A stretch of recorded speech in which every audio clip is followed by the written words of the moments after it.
You did, Oren here. The NFL season's over. The Detroit Lions season has been over for a little bit. We're well into the off season.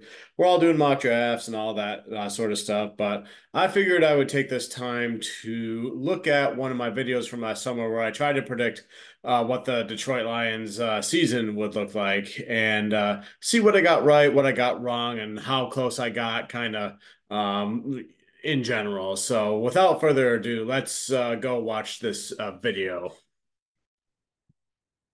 So we start with the first game of the season, prime time Thursday night against the Kansas City Chiefs, where I unfortunately have them losing to the Chiefs by a score of 38-10. Okay. This is when I was first dabbling with typography with YouTube channels and everything, and I was already making mistakes back then, but the relevant mistake I made was thinking the Lions would lose to the Chiefs, as you would think with the defending Super Bowl champions, but they managed to squeak out a win, 21-20 in a really well thought out game, and put the whole league on notice with that one. But it's an exciting game. Both offenses do quite a bit. Both defenses show some flashes. There's interceptions by the likes of. There was definitely a pick six by Brian Branch. Kirby Joseph, as well as I think his name is Kyler Gordon, their sophomore corner, as well as some sacks from Karl Afkus, their sophomore edge rusher. And Hutchinson has a big game too. I don't think Hutch did much in that game, but he had a disadvantage because like the tackle was like allowed to like line up for the Chiefs, was allowed to line up in the places he wasn't supposed to, and the refs never called it. So, and I'm not going to go over like just yet, like individually game by game, like what stats each person got, because I know I had interesting predictions for Hutchinson and interesting predictions for St. Brown, but I'll kind of gloss over that later. Too, with a few sacks. James Houston has a sack, while Patrick Mahomes does evade them several times, kind of like Jalen Hurts from last year's game, and is able to do some magical plays for touchdowns. Kinda. I forgot all about James Houston with his unfortunate injury, although I think he played in this game but didn't do too much. Like he always does. And but the defense for the Chiefs come up with a few key plays late in the game, and that's what ultimately makes the difference with that game. So 38-30 Chiefs for the first game. Win that game. The Lions start the season with a loss, and Roger Goodell sips a martini and goes, the Ford Hamp, you will not be undefeated this year. Well, yeah, Goodell, I still think does similar stuff to that, but the plans were foiled for that time. Anyways, the game two, Seattle Seahawks. We all think this is going to be a close game. Like two teams are trying to. It actually was a close game. It went into overtime. It was a shootout back and forth type. Do similar things, revenge game for the Lions for what Seattle did to us last year. But then it turns out to be a blowout by a score of 45-17. Lions got close to scoring that amount, but the Seahawks took that one in overtime, 37-31. The likes of Montgomery as well as St. Brown, they have two touchdowns each in that game. They didn't have that many touchdowns, but I think both those players did well in terms of rushing. Although I think Montgomery injured himself, and I know there was a critical interception in that game from Goff. Hutchinson has another big game with some key stops on their running backs, such as the Michigan State running back that they drafted last year. His name escapes me at the moment. Kenneth Walker III. That's right, that guy. Because Geno Smith, since he got the contract he was looking for, he's not as motivated to play, so he won't play as good and he won't scramble as effectively. I made that point in the other video too. Didn't have as many completed passes, so they'll rely on Kenneth Walker III as well as forgot about Zach Charbonnet, but they won't be able to do anything, and as a result, the Lions will be able to blow out that game. So 45-17 Lions in game two, first game of Ford Field. And then Atlanta. But I guess I was right about the Lions starting 1-1, so that was definitely a win, all things considered, because I thought at the time the Seahawks looked tough and Kansas City definitely looked tough. So, 1-1, definitely good start, considering JMO is suspended at this point, and that sort of thing. And then here comes the game that I actually went to at Ford Field, and I predicted. What did I say? Another blowout game, 40-14. No, this one's much more of a lower scoring game, 20-6. Jahmyr Gibbs did what he could. He was still kind of a rookie and that sort of thing, but the defense really showed up in that game. I think Aiden Hutchinson actually got NFC Defensive Player of the Week because he had 2 sacks, a fumble recovery, and a couple of pass deflections, a forced fumble, and that sort of stuff. St. Brown has another. Some other Lions, defensive line and edge rusher players did stuff too, if I remember right, helping disrupt stuff. Aleem McNeil especially, and then I know Goff rushed in for a touchdown too in that game. A huge game. He has 3 touchdowns. This was Simon Porter's coming out game too. That's right. That's the other thing I remember about this. This time, Kirby Joseph has another interception in this game. I'm probably going to keep mentioning Kirby Joseph because he's become the interception machine. And well, he kind of seemed like a break, but I think that was just because, the Lions switched to more of a zone type of defense. But Kirby Joseph sporadically had an interception here and there as the season went along, especially in the second half. I really don't know how the new cornerbacks are going to play out yet, but it'll be exciting to see what they do. I'm expecting them to be able to bat away a bunch of passes, but we'll see what they're able to contribute for sure. I also think this is the game where Jack Campbell really comes into kind of gets his spotlight. Like, he gets a sack in this game. He did have a key tackle, and then right before halftime, and just ran straight for the locker room. So not looking for any extra attention or celebrating. So fitting for his, his type of personality, straight shooter type, All-American, good gentleman. Even gets an interception in this game, and he does a lot of good behind the scenes work that we as casual fans don't quite get. But he'll be chasing down the people running with the ball, such as Bijan Robinson, as well as Desmond Ridder, who I expect to be playing in that game. So 40-14. Detroit Lions in that one. And fun fact, well, I kind of was right about the defense doing well in that game, I think. In fact, I will be at that game.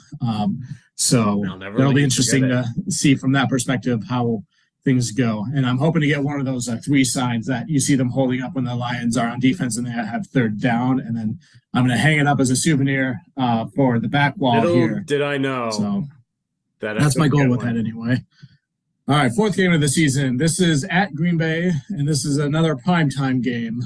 This one is more of a defensive game. The last 2 times they played Green Bay. Well, this one's kind of more of an all-out scoring game. Okay. They've all been defensive games, and I don't really see that changing, given the nature of how those games tend to go. Fair point. And I have them winning by a score of 22-15. No, the Lions get a lot of scoring done early, and they get out way ahead. And that one is 34-20. That one was a really fun game. And then all of Lambeau Field was blue for Lions fans. In this game, this is one of those games where the Lions defense plays worse than we expect, because they only give up one. What I'm predicting is they give up 1 touchdown, 2 field goals, and then a safety. And then we're going to spend the whole week after talking about what is going on with the defense and that sort of thing. But you know what? They do their best they can. Christian Watson is probably going to be the reason why they score the majority of the points that they do, as well as why they are able to move the ball downfield. I don't think he even played. Honestly is the NFC North player that I am the most cautious about.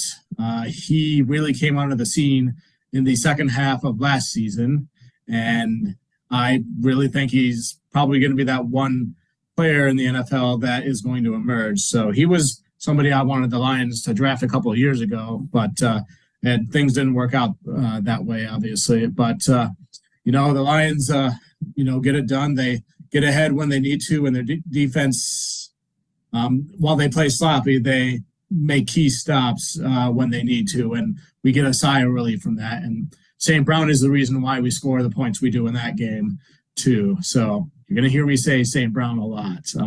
I have some interesting predictions about him as we go on. So, Oh boy. again, 22-15 Lions. Game 5 versus the Carolina Panthers. This one will be the Lions winning 30-23. Now, okay, yep. Obviously, this is like, as far as wins go at this point, I'm on pace, and I think I'm pretty accurate. But the Lions did manage to score more points. This was a 42-24 victory. So I got close with the Panthers score prediction, but I really overestimated the Panthers this season. I did not think they would be as bad as they were, and they kicked the Lions' butts on Christmas Eve the year before. So, but yeah, this was a nice surprise for me. And Hutchinson had an interception in this game too. Last Christmas Eve, the Panthers had their way with the Lions, and I kind of figured it was a couple of factors that you've heard me talk about before. The first one being that the Lions, because of the weather, they had to travel to Carolina one day earlier than that they were expected to, and that probably affected their practice schedule and kind of messed things up for them. And they were already planning on playing on a Saturday anyway, so it's like they had a short week that they weren't prepared for, and then that kind of bit them there. And then the other factor for why they didn't do so well was because they had Fatu Melifonwu starting in that game at safety, and he was the guy in charge of trying to bring down the running backs, and he failed miserably in that game. But luckily, we have the likes of Brian Branch, who specializes in that type of skill. So that should be able to help neutralize that. And then, other players like C.S. Johnson and the other new secondary players who I'm forgetting to mention right now. I think Sutton and Mosley, assuming he's healthy again. So I'm predicting and hoping that everybody stays healthy. So I don't even want to go into injuries. Knock on wood. I kind of cursed things there with Mosley, didn't I? This was his first game back, and then he winds up tearing his other ACL and is out for the year. So that just was unfortunate with that. So, yeah. But anyways, some of the rookies, such as Gibbs and Laporta, will also have touchdowns in this game, and they'll be contributing. I'm pretty sure they did, although I think Gibbs might have been out in this game because this is right around the time when he was battling injuries for a bit. But Laporta definitely had a touchdown on that super trick play. With the yards. Really, everybody is kind of contributing, whether it's like yards or key plays, and that's the beauty of what the Lions offense is going to be, because there's going to be several targets, and you never know which one of those targets is going to get the ball passed to them, and each one of those targets will be able to do some yards after the catch, breaking tackles, all that sort of stuff. So, but St. Brown will have at least another touchdown in that game, but I think Gibbs and Laporta will each have they'll each have a touchdown in this season. They'll probably have one earlier than that, but for this one, I'm thinking that they probably will. So, anyways, Lions win 30-23.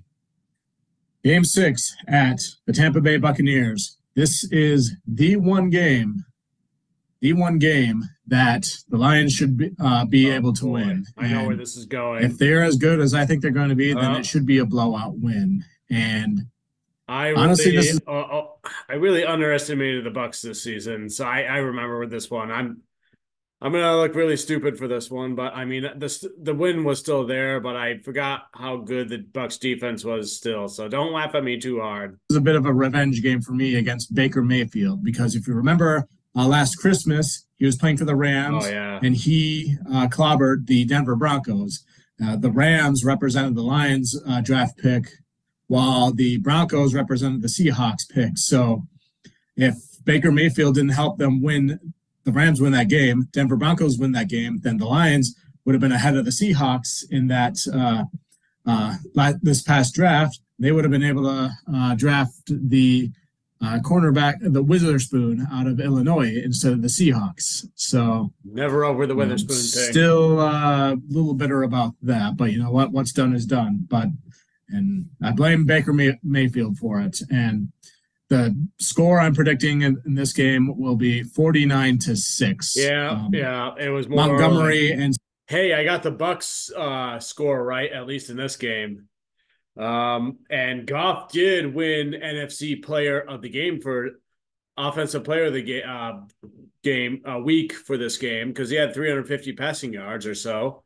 But both of our big running backs one of the big running backs went out early in this game, and the other one started this game out of the game. So we had to rely heavily on the passing game and that sort of stuff. But I forgot how good Tampa Bay's defense still was. So St. Brown will have multiple touchdowns each in this game, and it'll just be a complete blowout. And Tampa Bay won't even get a touchdown, just 2 field goals. And yeah, this will be the game that puts everybody on notice for the Lions offense and that it's something special for the season. And hey, Jameson Williams got back from his suspension early, so he got a key deep touchdown in this one. And this was a game that put everyone on notice for the Lions for the while because a lot of people were starting to have the Lions at the top of the power rankings at this time. Right up there with the Dolphins, if I remember right. And I kind of thought that was the case, but we see in the next game after this how things kind of were flipped on their heads and that sort of thing. And that they could set records and it becomes a storyline. And then Game 7 at the Baltimore Ravens. This should be the first game where the Lions get Jameson Williams back. I actually have them losing to this game by a score of 15-10. Well, I was correct about them losing, and I thought it would be like a close game like a few years ago when Justin Tucker hit that record-setting game-winning field goal against us off the crossbar, but this game was a 38-6 loss, and it was just like, oh. It's like, yeah, this is one you just wanted to forget. But hey, garbage time late in the game. Jahmyr Gibbs got his first career touchdown in this game, if I recall right. And plus that running back we signed as an undrafted free agent, the one whose name is really hard to say. He wound up in this game and he got carted off. Really bad situation, but I couldn't even see it because the score was so lopsided that the broadcast cut off the game at a certain point and switched it to something else. I was like, dang it. And then I just kind of had to try to follow the radio on this. But I do have an interesting prediction because I have Justin Tucker, the kicker of the Ravens, missing a field goal in this game. And that gives us Lions fans a sigh of relief, especially those of us this is the game who watched the last time we played the Ravens and how our hearts shattered into a million pieces after watching Justin Tucker from 66 yards out kick the ball onto the crossbar, doink, and then in through the goalpost for that game-losing field goal for the Lions, game-winning for the Ravens.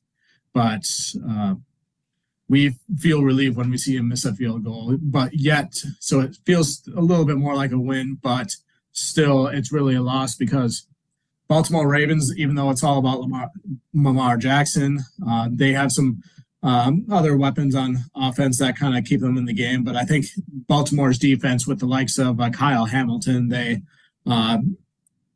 are effective in shutting down what the Lions do offensively there. So I have Lions losing 15-10 in that game. Week 8 versus the Las Vegas Raiders. That's Monday Night Football. We beat them by a score of 35-24. 35-24. Okay, 26. Okay, this game was lower scoring, but it seemed like for a good part of this game, the Lions were in control, like had everything under control, I believe. So, but not as high scoring as I thought it would be here, but I remember this one mainly for Gibbs having that touchdown run and then jumping into the likes of Devontae Adams will have a decent game. He'll be a lot of the reason why their offense gets the points that they do. And it's actually the running. We're in a league. We're in that era where wide receivers are the keys to successes for a lot of teams. So that's kind of why I'm This is the thinking game where wide the Lions receiver got now the Raiders coach fired. for a lot of these things, and that's That why they're former getting paid so big. But quarterback coach I for do the have Patriots. Jameson Williams getting at least one touchdown in this game, and then St. Brown will get a couple more, and Montgomery will get a lot of yards in this game as well. So, Montgomery is kind of like the Jamal Williams of last year, so he's kind of the one of the main guys that we're depending on to, get the job done on the ground and, get the touchdowns when we need it. And same with St. Brown and that sort of thing. And we're going to see more of that in this game. So 35-24. And then we have the bye week during week 9 of the season. And then week 10 at the Los Angeles Chargers. I have them winning by a score of 41-31. Okay, I got the Lions score correct in this game, although the Chargers had it 38 instead of 31. And I think the record I have at this point is right around what I was expecting, like, 2 losses and several wins, comfortably ahead in the NFC North, being in the mix for potentially the top seed, like consistently like in the top 10 and that sort of thing. But, the Lions putting up 40-ish points in the game, both from passing and especially the rushing game. Gibbs and Montgomery both did a lot of good things in this game too. And it was a nail biter that came all the way down to the last second field goal where Campbell didn't want to give the ball to the Chargers offense at any point in that last part of the game. So, and Justin Herbert puts up his best effort, but once again, the Lions offense, they're able to control the clock with the running game when they need to, and they're able to put up points when they need to. And nightmares. It's kind of back and forth, but at a certain point, late in the third quarter, early in fourth quarter, Lions jump out just ahead, and they're able to run down the clock and, stay on the field. This might be my most accurate prediction. Herbert off the field there. So St. Brown gets another bunch of multiple touchdowns in this game. Same with the rookie reads like Gibbs and Laporta and that sort of stuff. And then whatever the kicker is doing in that game to get the field goals, extra points, he's doing all that too. So whom I think is going to be Riley Patterson. He's the kicker He was the kicker doing a good job up to that point of the season. Things are going to get grim for him in the near future, which is a shame. Wish they would have kept instead of Siebert last offseason. And I'm glad to see that the Lions realized that with how successful he was doing in Jacksonville. And now they traded to get him back. So I'm thankful to see that. And I think he's going to win that job. And I think he's going to do quite well for us. So week 11, this is versus the Chicago Bears. They win this game. 44-17. This is very I guess the Bears they were controlling this game for a bit, and then we came back and snuck a win away from them. But luckily we did, and that was a 31-26 game. But I didn't panic with that one. But we still put up a lot of points there was a lot of turnovers like from Goff and a little bit of sloppy play, but give credit to the Bears too, because their defense was really starting to shine in the way that they were planning to. Like the defense at this point for the Bears from now on, from that point, was getting really, really good at a lot of things. So very similar to the second to last game of last season when they blew them out, and I see no reason why they can't do that the same again. I mean, Justin Fields will probably do some stuff on the ground. Maybe his new weapons around him will be able to help out, but nowhere near as much because Hutchinson and Houston and the other people on defense like Aleem McNeil. Hutchinson had that clutch forced fumble too right at the end of the game, which resulted in a safety. They're going to be shutting him down because how defenses have a spy for that dual threat quarterback that likes to run with the ball. The Lions, they have 2 spies for half of the field. They made Hutch and Houston that, and that's how they were able to neutralize them. And I think they'll do similar stuff to that. And I think Aleem McNeil will be a factor in this as well. And I suspect Lee McNeil might not be like the nose guard type anymore. I think Martin will probably take that over by this at this point in the season, and No, wrong McNeil about will that be like too. that three tech who's I guess Broderick Martin was more of a project than I thought because he barely saw any playing time this season except maybe against the Raiders. But hopefully next season, like he's able to do some stuff there. And then what I'm describing here with McNeil moving out takes place. But I guess we'll see.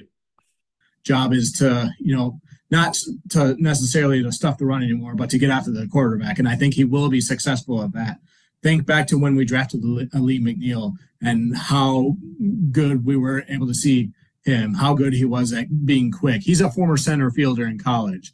And I think he has the quickness to be able to do everything that we wanted when we were talking about defensive linemen for the draft. And I think he was our answer for that all along. And we just had to draft somebody to replace him as the nose guard type. And I think that's what's going to happen there. So that's my tangent with that. And, a lot of scoring there. St. Brown again.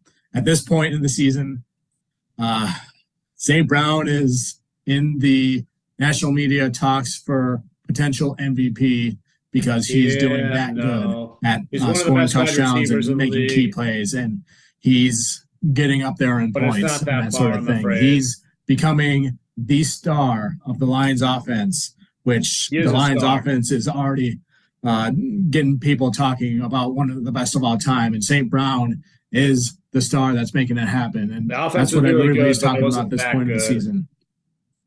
So anyways, Chicago Bears, we beat them 44-17. Cowboys, maybe. Now, week 12, Thanksgiving week against the Green Bay Packers. You see me looking over here because I have the sheet over here as a reference. So, kind of like what I'm doing over here. It's a casual Lions fan video, so give me a break here. Anyways, this one's going to be a nail biter. They beat the Green Bay Packers by a score of 21-20. Green Bay. Actually, Packers are in control of that game, and they win 29-22. It's like at this point, the NFC North teams figured out that in order to beat us Lions, that they gotta gain control of the game early on, and like get the ball first and all that. And that's what it seems like it happened because the Christian Watson touchdown, like to start the game, and then all that. So, but it was a loss, 29-22. Bay is pissed and they're coming at the Lions. They're controlling most of the game, but the Lions come back later on and they're able to beat them. Described with the Bears before. And they get out ahead in the fourth quarter, and then Green Bay gets a touchdown to get it to 20, but they fail the 2-point conversion, and that's the game there. And Christian Watson is the reason why they're able to. Aaron Jones does a thing or two there, but doesn't do too much because the Lions' rushing defense is better. But Christian Watson, as I said, is the big threat there too. And then who was that? The Oregon State tight end that the Packers drafted. He does a little bit of damage too with some yards and some key plays, but mainly it's Christian Watson. Musgrave, that's his name. That's what I was thinking of, Musgrave. But anyways, it's we're not focusing on our families because we're focusing on this nail biter of a game.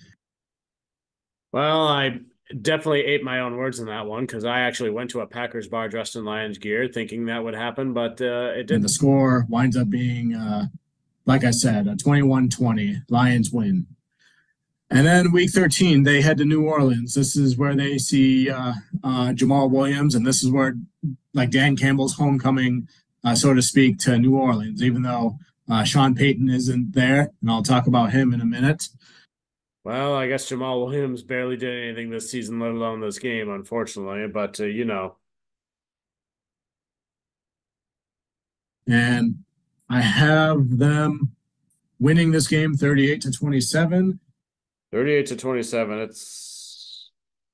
That's actually kind of accurate because the game results of that game was 33-28. So I was off with the Saints score by like 1 point. And then Lions about a touchdown short. without the extra point or whatever. But Lions got off to a big lead in this game. The Saints kind of made a comeback, but it fell short. And Jamal Williams, he's fired up. He punishes the Lions' defense for quite a bit, so he's able to get a few touchdowns on them. But the Lions' offense at this point is just too good. Gibbs has a big game in this one, and as well as Jameson Williams. They get a couple of touchdowns each, and then because at this point everybody's like so focused on St. Brown that they're forgetting about the other guys, and it's like so many different targets, you don't know which one to prioritize covering, and then the Lions win that game 38-27, and then we go to Chicago Bears again, and then this time they put up a much closer fight, similar to what they did when we went to Soldier Field last year. Yeah, but this Soldier time Field's the a tough score place is to play. 34-31.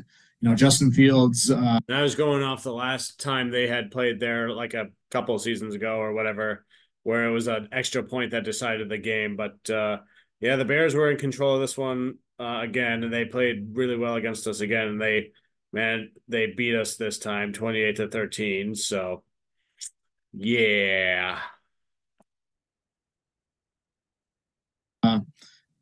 Does really well, but we do just a little bit better. And Jameson Williams has another big game here. He's breaking out the second half of the season. St. Brown does a lot of good stuff, trick plays, even special teams, does some fake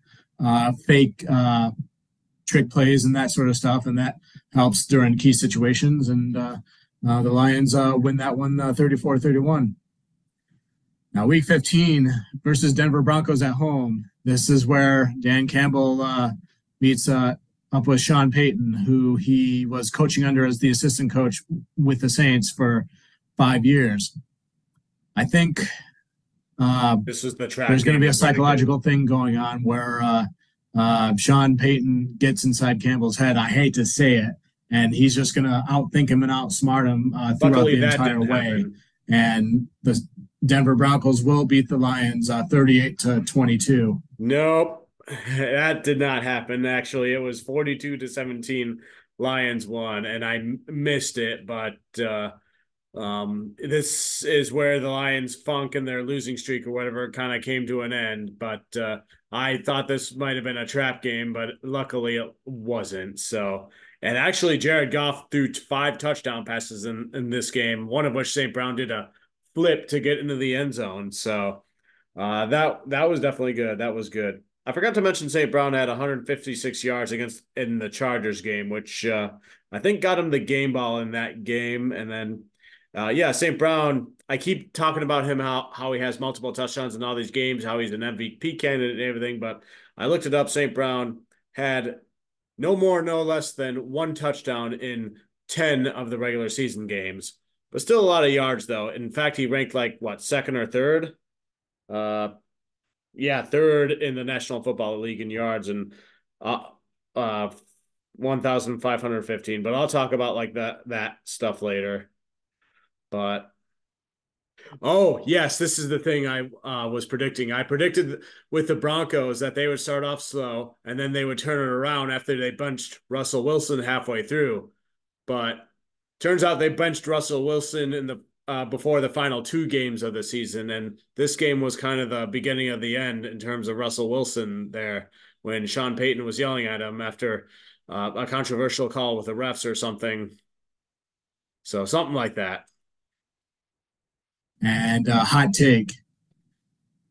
Oh, what's his name? Wilson will not be the quarterback for the Broncos at this point in the season. Yep. And that will make it a little bit more embarrassing Russell that Wilson. They lost that by that much. But out with the Broncos. The usual suspects are the ones that get the touchdowns, but Broncos are just able to out scheme and just out confuse the defense, and they just blow us out at home 38-22.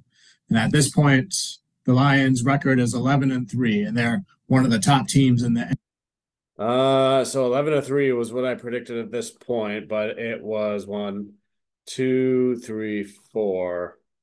Had to have been what, 10-4, because they have 4 losses at this point this season. So, but still, they're on the verge of clinching the NFL NFC North here. NFC. So they spent most of the first third of the season with one loss, and then they got the second loss against Baltimore, and then they were on a winning streak for a while, and this becomes their third loss. But they're still accurate in the thick of the race for the top seed in the NFC. But this becomes kind of a key critical game for if they don't get it. Anyways, week 16, this is the beginning of the end. This is the first game against at Minnesota Vikings. I went to that game. It's a very important game because Minnesota's in the thick of it, sort of. No, they're not. The Lions are the clear favorites to win the division at this point, but Minnesota is, right there, trying to get into the playoffs as well. And, no, they're not. We beat them by a score of 36-28, and the likes. 30-24, so lower scoring game. Of Justin Jefferson are, doing damage against us there, as well as Osborne, and then Kirk Cousins does whatever he's able to do. But St. Brown and Montgomery are able to do the damage, and they were able to play their hearts out, and they're able to help put up points on the board when we need them to. So we win that game 36-28, and we can smell the NFC North. We can smell the we playoffs. Can, because we clinched it. At some point, they've probably already clinched the playoff spot. This would probably be the game that they clinched the playoff spot. I saw it. If I had to guess. So I didn't really think about predicting that. But anyways, week 17 at Dallas Cowboys. Figures they would schedule it so that our most difficult and most important and impactful playoff games and playoff teams, they're against these tougher opponents like the Dallas Cowboys. I have them losing this game by a score of 27-7. Well, good thing I was wrong that the Lions won this game, rightfully won this game, and they were 12-4 or whatever. The Lions should have rightfully won that game. We all know, but I thought the Cowboys were going to be in control of this game, dominate the game against the Lions, but the Lions played so much better against them than I thought that it took one bad call from the refs for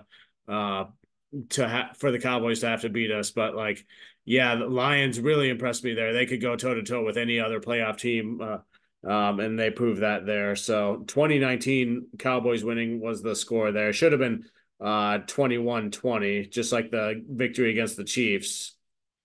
Not 27. The likes of Micah Parsons really are able to figure out the O-line. Aiden Hutchinson also has 3 sacks in this game when he needs to, and they did a good job against him in the last game. But Parsons just figures out the offense and is able to get through. And then there's actually some of their other players. A lot more interceptions thrown in this game than usual.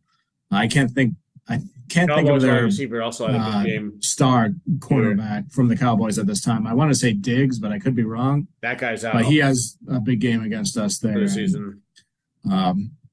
We do what we can in that game, but Dallas just has that's one of the games that Dallas has control of. And Dallas is... We went toe-to-toe with them. The team that everybody's talking about, every year, that they're going to do well in the postseason, but then they choke in the first round from some stupid play, and then everybody laughs at them. Again, except they got this year on their own merit. No different. So again, they lose to Dallas 27-17. Then the final game of the season versus the Minnesota Vikings. This is to clinch the division. We already clinched the playoff spot. Now we clinch the division with this win, and they already clinched. Win this game 27-20, and it's a. I got the Vikings score correct in this game, but the Lions actually get 30 points, so 30-20, not 27-20.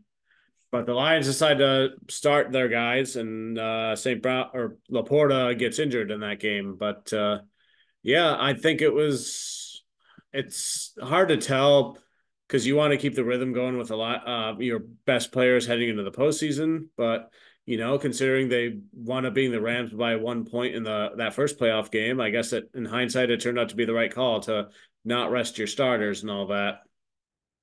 Nail biter type of game, but special teams helps out with this game, and Jameson Actively Williams trying gets to the get go-ahead touchdown in the fourth Josh quarter, Reynolds and then yards and touchdowns for his bonus. and then the Lions just like run the ball, run the clock out, and then they keep Jefferson off the field when they need to, and then the defense comes up with some big plays, especially Hutchinson, and 27-20. And then here's some other predictions I have, because at this point, the Detroit Lions would finish with a 13-4 record. They win the NFC North. I did get the NFC North champions correct there. They are rightfully 13-4, although technically they were 12-5, and they should have been the number 2 seed. They very well could have been the number 1 seed in hindsight, depending on that last Rams and 49ers game. But we wound up with the number 3 seed. They win the division, and that's awesome. And they clinched the number 2 seed in the NFC because the Eagles clinched the number 1 seed in the NFC. But the Lions get the number 2 seed. Shoulda, woulda, coulda. Just like I said, who knows what could have happened, but we got number 3, which we can work with. And no, the Eagles were not the number 1 seed. It turned out to be San Francisco. Because, like I said in the other video, the Eagles had an epic collapse after they made Matt Patricia their defensive coordinator. But San Francisco's right there with the number 3 seed.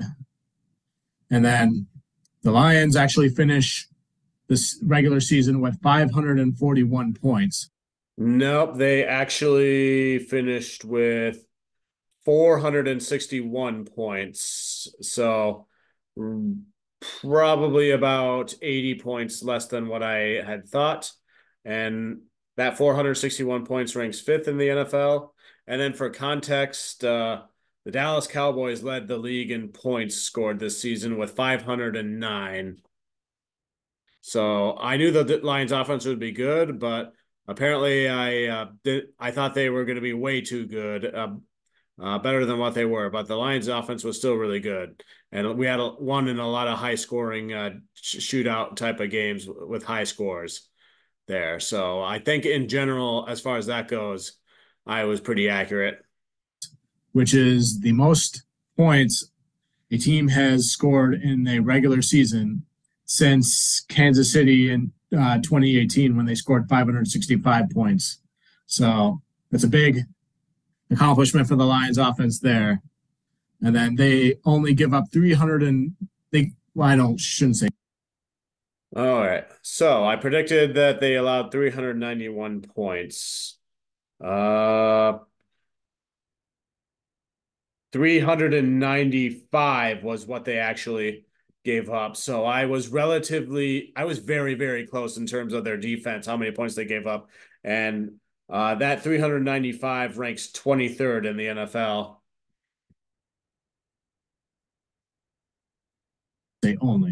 They give up 391 points, which is 36 fewer points from the previous year, but it's not made to be as big of a deal because it's a storyline that this year's NFL, like there is so much scoring and that the defense, like an average defensive game is elevated in terms of points. So the Lions, the amount of points they give up looks average now compared to being bad. Plus the Lions will have a lot of sacks and a lot of interceptions. And those will be the key factors and key. All right. So as far as turnovers go, for the defense, they had 16 interceptions, which ranks 11th in the NFL, and then 7 fumbles, which ranks 27th in the NFL. Their defense generated that, and then that's a total of 23, which ranks 18th in the NFL. And then, like, their offense, given that stuff, is also 23. So the Lions' turnover differential for the whole season was at 0, which tied for 16th. So, in case anybody was wondering that, times, and those will be the key factors in how they win those games. And then some of those games, sure. postseason time, uh, they get the New York Giants, who also made the postseason, and they defeat them in the wild card round. They defeat them by a score of 31-10. Montgomery We defeated the Rams 24-23. has a good game. Gibbs has a good game, and Jameson Williams gets a touchdown in there. I'll call that too. Game. So 31-10, and the defense shows up. They did show up. They neutralized Aaron Donald quite well in that game. Although other players like Puka Nacua, they shut down the Rams' really good running back too. His name escapes me at the moment. A playoff win at home, and McNeil does a good job once again of stopping Saquon Barkley, and Hutchinson gets some sacks, and it's an all-around celebration. He did have a couple of sacks in the game, if I recall. In the divisional round, the next round, they get eliminated by the San Francisco 49ers. Okay, that does not happen until the championship game, but the Lions do defeat the Tampa Bay Bucks. They face them again by a score of 31-23. A score of 24-16. Yep, 16. But the Lions lose to the 49ers by a score of 31-34. So, the scoring for this matchup against the 49ers, I predicted it to be lower than what it actually was. And I was actually really impressed with the Lions when they played the 49ers. They put up, 3-ish touchdowns and got out to that huge lead at halftime, which I never seen anybody do against the 49ers. But of course, being they're the 49ers, they came back. And plus, the Lions struggled to, catch the ball, among other things. Because they actually go for two-point conversions, and they are successful in both of them because that's how aggressive Dan Campbell is, and that's the score. But the likes of Christian McCaffrey are proved to be too much for them, and all the linemen and Deebo Samuel proves to be too much for them as well. Actually, the defense for San Francisco is able to stop the Lions' offense in the key moments when they need to. Thus, the elimination in the divisional wild card round. But championship round, we take the steps forward that we need to as a team. We win the division. We win a playoff game. And at home. We score a crap ton of points on offense and a lot of exciting stuff on defense, like the likes of Kirby Joseph, Aiden Hutchinson. There were some moments. They proved to be clutch players. Ali McNeil gets up there, and he is a Pro Bowler as well. I wish he made the Pro Bowl. I got Dan Campbell winning Coach of the Year. Okay. He got third place in the voting, and I will go over the voting results in a minute here. But he got third place because Kevin Stefanski won it, and then DeMeco Ryans of the Houston Texans came in a close second.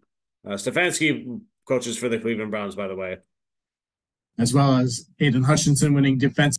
He got nowhere near close, unfortunately. He was ranked second in pressures with 101, and he had 11.5 sacks, which tied for 12th, and he had 14 tackles for loss, which tied for 16th, and he had 3 forced fumbles, which tied for 11th. But you kind of have to get a little bit more help around Hutchinson to get him to the TJ Watt levels and that sort of thing. And I thought Hutchinson would be really good because I thought the other alignment around him would be really good and, good all around really good defensive lineman core and a really good edge rusher core. But I think we Lions fans overestimated how good the edge rusher core and defensive lineman core would be. Like Ali McNeil was pretty good, and some of the other players had their key moments, but it wasn't anywhere near what the Cleveland Browns were or the 49ers or those type of units. So hopefully that can improve next year. Although they did rank second in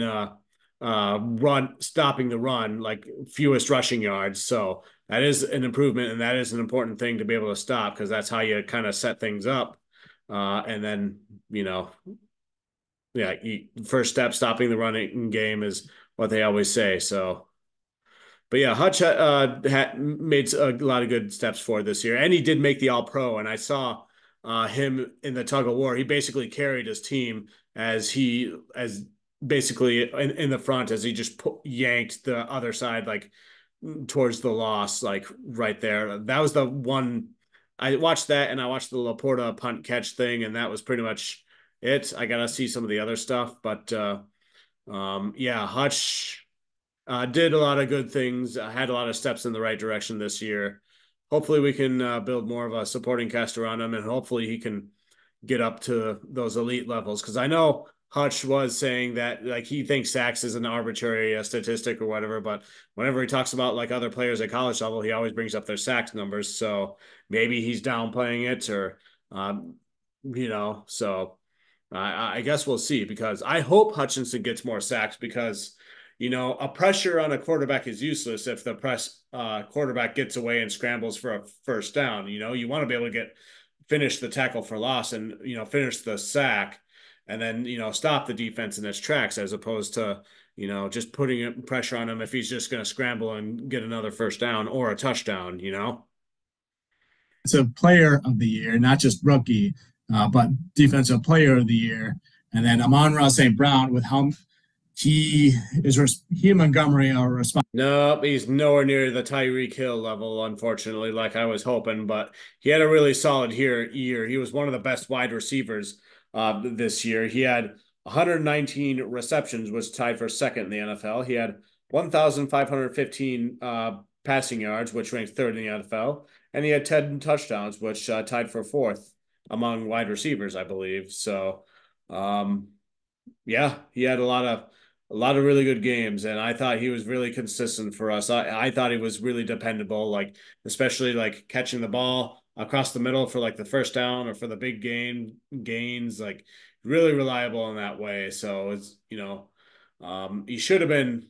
I know wide receiver. There's a lot of good wide receivers out there, but he should have been like the first team, like all pro or whatever. So in my opinion, he's the best slot receiver in the NFL. I can't think of anybody who would be better, except maybe like Cooper Kupp or somebody like that. Responsible for the majority of the scoring But it wasn't as this good year. this good, But St. unfortunately. Brown does so much scoring that, and especially in key plays and in blowout There's a lot of games, yards, not that people touchdowns. look at him like the Derek Jeter of the NFL, and he gets Key votes for plays. MVP. He doesn't necessarily win it, but he gets a significant amount of He didn't get votes. any votes. So that Or is that or offensive that's player of the overall year. what I'm thinking is going to happen this season, and it is a great time to be a Lions fan.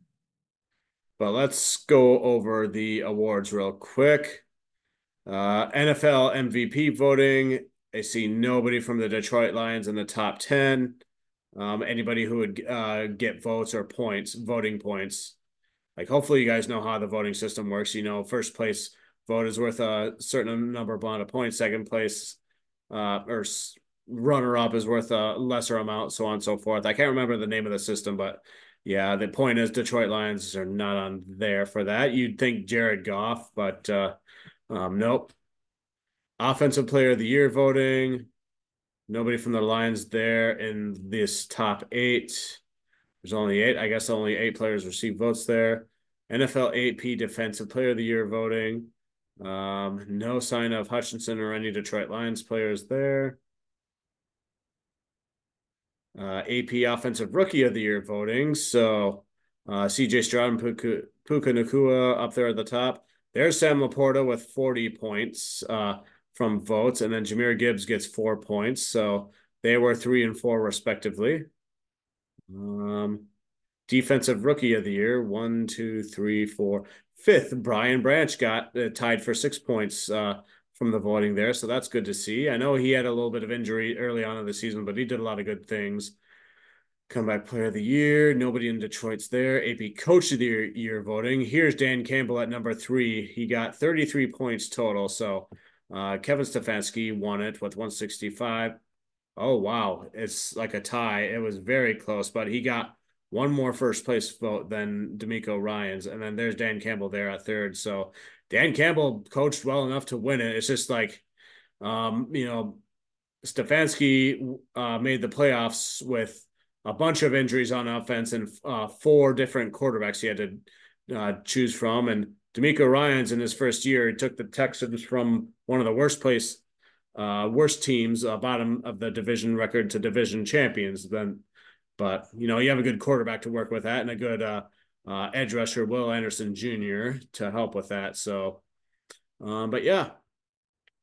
So there wasn't any like one particular thing I correctly predicted, but like I think in general, like how the Lions season went with like winning a lot of games, winning a lot of higher scoring games, scoring a lot of points, but like allowing a decent amount of points from the opponent, but scoring more is how they were able to be successful, how they won the division, and how they were able to win not one but two playoff games there. I think I overestimated the Lions offense a little bit, but they still did very, very well. And, and overall, I think they exceeded my expectations because they made it all the way to the championship game. And I figured they would have been out in the divisional round. So, and even when they did face the 49ers, they made them sweat for the whole first half. They really did what they did best and took control of the game early on. So, St. Brown did a lot of great things. Jared Goff did a lot of good things too. I want to talk about him real quick. I mentioned how he had the 5 touchdown passes against the Broncos, but I just wanted to point out he had 4,575 passing yards, which was second in the NFL. 30 touchdowns, which was fourth. 12 and only 12 interceptions, which tied for 107th. So not too bad, all things considered. And then a 60.3 QBR quarterback rating, which was 11th. So, Jared Goff did what he had to do. And, the Lions all around did what they had to do. So I wasn't sure if the defense was stalled as compared to last year or if it improved or not. But as far as points given up, it was right around what I expected. And, only 4-point differential. And, maybe I was incorrect about like the NFL in general, like having more higher scoring games on average to where like the amount of points the Lions give up seems like it's was a lot in recent years, but really this year it's really just kind of average. Hopefully you know what I mean by that, but yeah, that's basically the shape of how I thought the Detroit Lions season would play out, and that's pretty much what it looked like, and that's what happened. And it was a lot of fun to watch, and I'm definitely going to remember this for the rest of my life, as you've seen in all my YouTube videos. And yeah, I'm glad I witnessed all of it. And then this will be my last Detroit Lions video for a while until the NFL draft starts up in April, and then I'll be focusing on that. And then I'll shut down again until the preseason starts. And then at this point, when I do YouTube, I think I'm just going to focus solely on the Lions from now on, and not like too much on like random NFL stuff in general, like the power rankings and like primetime stuff. I think I want to like shift into just focusing on the Detroit Lions, just 100%. But we'll see what ideas I come up with there and what direction I want to take it in there. But I'm going to be focusing on a few other things in the offseason, a few other hobbies and projects. But yeah, thank you very much, Detroit Lions, for an amazing season. And I'm very proud of the Detroit Lions, and I had a lot of fun watching them in any way that I can, as well as making YouTube videos about it. And I can't wait to see how you guys improve and try to win the Super Bowl next season. So for me, it was just about winning the NFC North and then winning a playoff game, and he won 2 home playoff games. So now I think Super Bowl, I know the schedule is going to be much tougher next year, and you guys are not underdogs anymore. So, but I know you guys can. I know the Detroit Lions can do it. So because they've proven that they can beat anybody. So yeah. I'll see you guys in April, and until then, go Lions, one pride.